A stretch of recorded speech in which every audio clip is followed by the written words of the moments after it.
I sell horns, try to put horns in everything here at Count's Customs, but I also do a lot of their airbrushing, custom building, custom displays, anything to try to make the Count look good.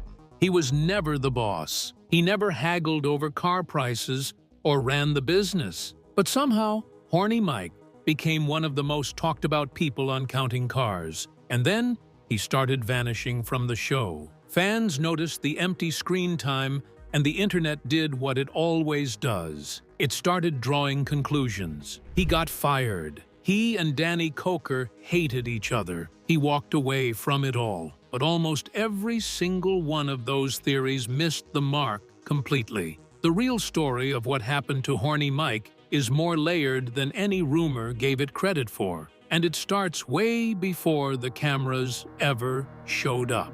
The man nobody expected to make it. There's something almost poetic about the fact that the guy who became famous for painting wild, horn-covered artwork on custom cars started out failing at everything car-related entirely. Mike Henry was born on March 1, 1978, in Michigan, a state with deep automotive roots, which makes his early struggles in the industry feel even more ironic in hindsight. He grew up in what he's described as a humble background, and while he hasn't shared extensive detail about his childhood publicly, what's clear is that he didn't have a comfortable cushion to fall back on when things went wrong. And things did go wrong. After finishing high school, Mike had a plan. He wanted to open a car and motorcycle repair shop, a straightforward enough ambition for someone growing up in Michigan. He set it up, committed to it, and watched it fail. The mechanical skills simply weren't developed enough to sustain a business built around them,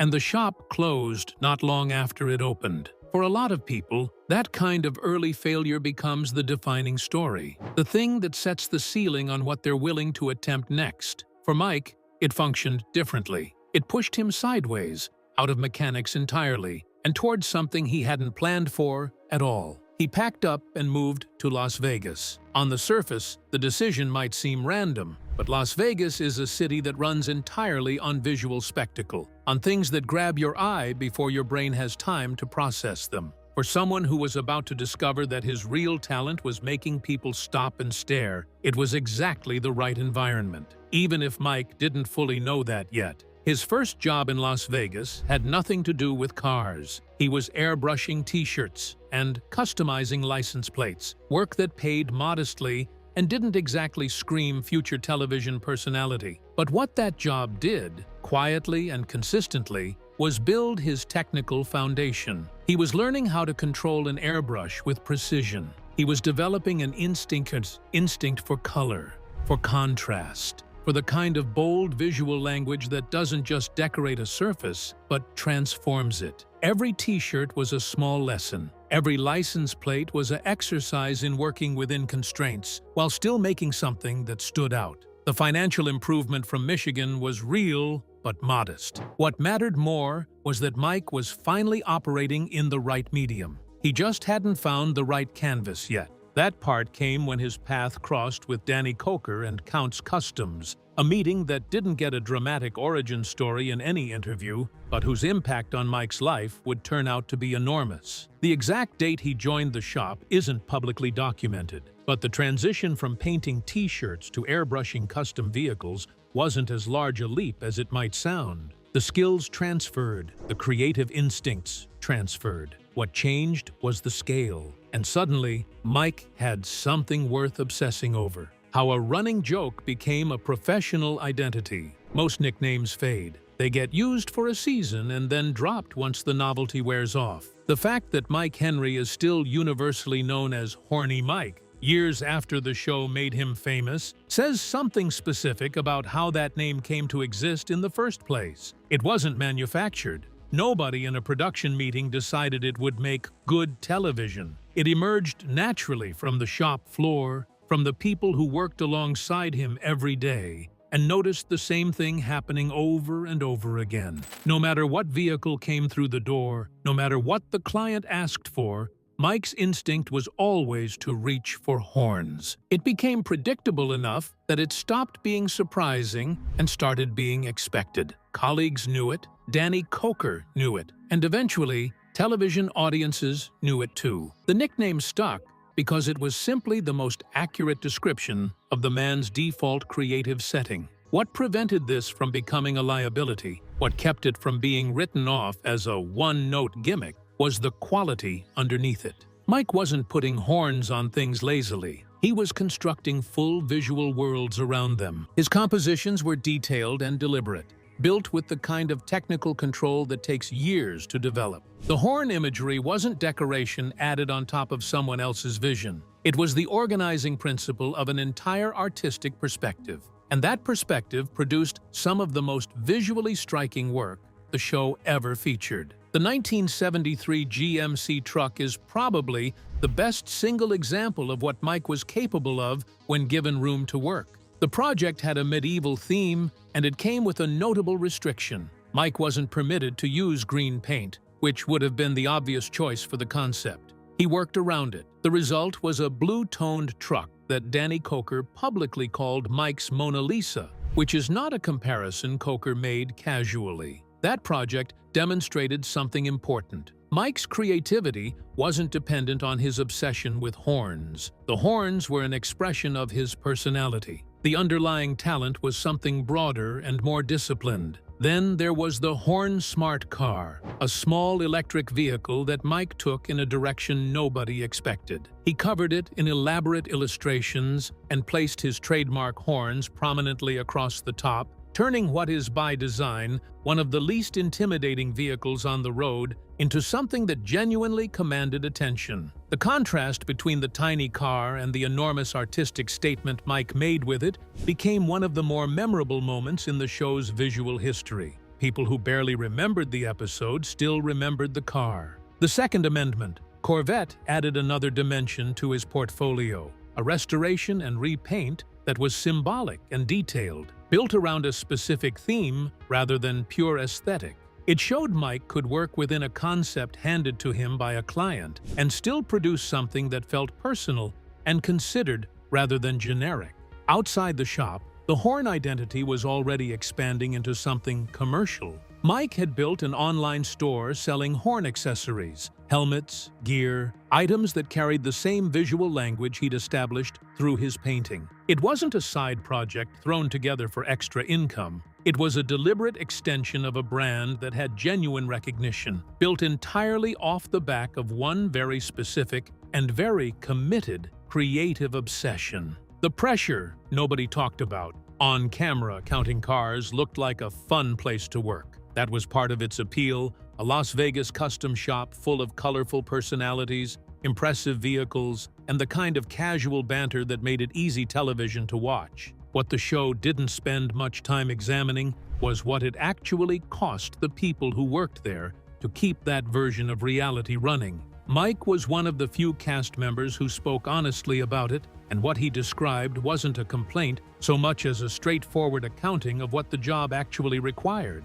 He broke it down plainly. Working at Count's Customs while filming counting cars wasn't one job. It was effectively three. There was the regular shop work, the daily flow of vehicles, clients, and projects that existed completely independently of the show. Then there were the additional projects created specifically for filming, which had their own requirements and their own timelines. And then there was the actual act of being on camera, showing up, performing, being present and engaged while all of the above was also happening around you. The timeline pressure was the part that wore on him most visibly. Reality TV production operates on strict schedules. Episodes have deadlines. Producers need footage, and they need it within specific windows. The shop didn't slow down to accommodate that. Clients still brought in vehicles on their own schedules. Existing work still had to get done. Mike was essentially asked to maintain the output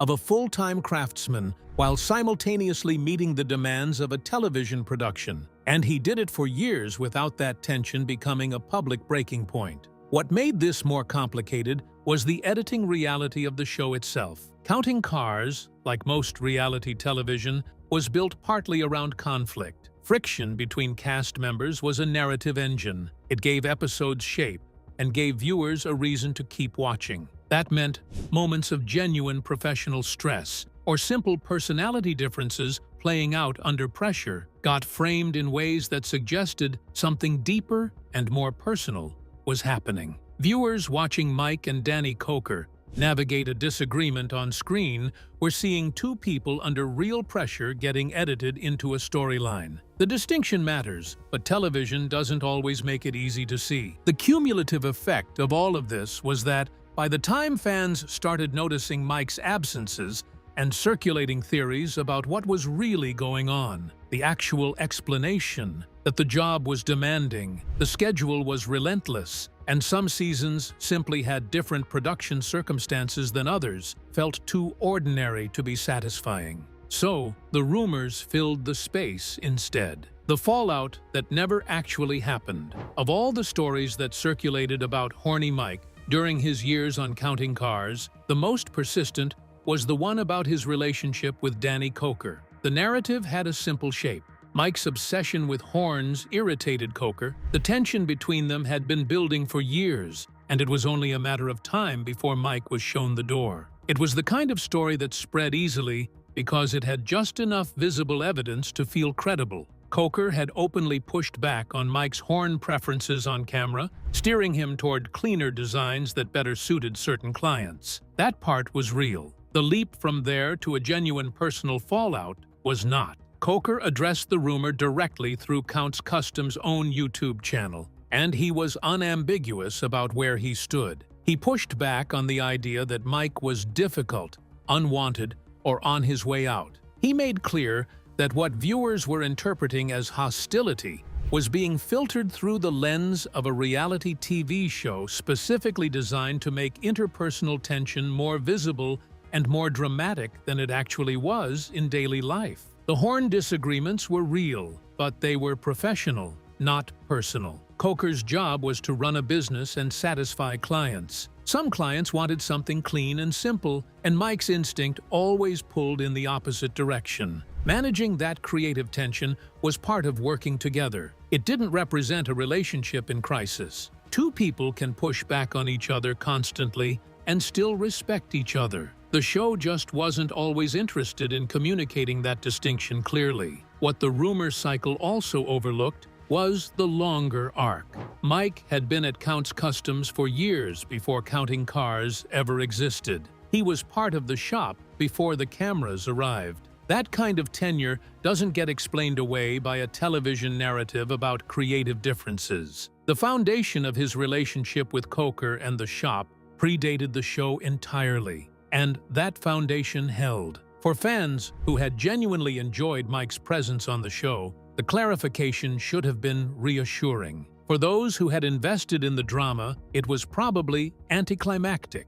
Either way, the facts didn't support the story the internet had constructed, and the man at the center of it kept showing up to work. The season that made everyone panic, and what was actually going on, 2020, did something to Counting Cars that had nothing to do with cast dynamics or creative disagreements. The 9th season aired with fewer episodes than previous seasons, and Mike's presence within those episodes was noticeably reduced. For a fan base already primed by years of rumor and speculation, this felt like confirmation. The theories resurfaced, the searches spiked, and the actual explanation got buried under all of it. Count's Customs, like virtually every other business operating in 2020, was navigating a set of constraints that nobody had planned for. The pandemic affected production schedules across the entire television industry, and Counting Cars was not exempt. Fewer episodes were produced because fewer episodes could be produced. The reduced screen time for Mike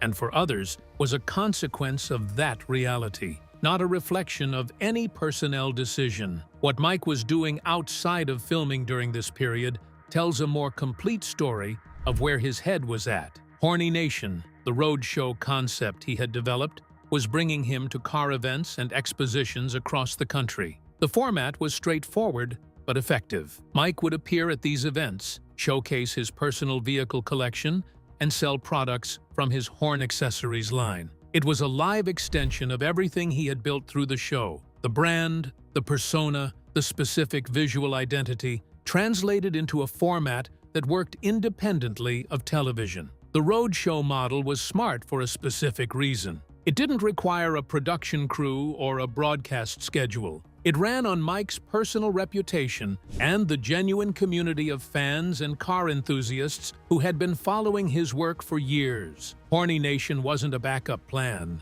It was evidence that Mike had been building something sustainable in parallel with his television career, rather than treating Count's Customs and Counting Cars as his only professional foundation. By early 2021, Mike purchased a new home, something he shared on his social media accounts, and that offered a visible indicator of financial stability during what had been a turbulent period for a lot of people in the entertainment industry. His net worth at that point was estimated at over $2 million, a figure that reflects not just his television income, but the accumulated return on years of shop work, road show appearances, and the online store. In May of 2021, something happened that briefly returned him to public attention for a different reason entirely. While driving home, an unidentified vehicle knocked him off the road. He wasn't injured, but the truck, his personal vehicle, customized in his signature style, sustained some damage. He posted about the incident,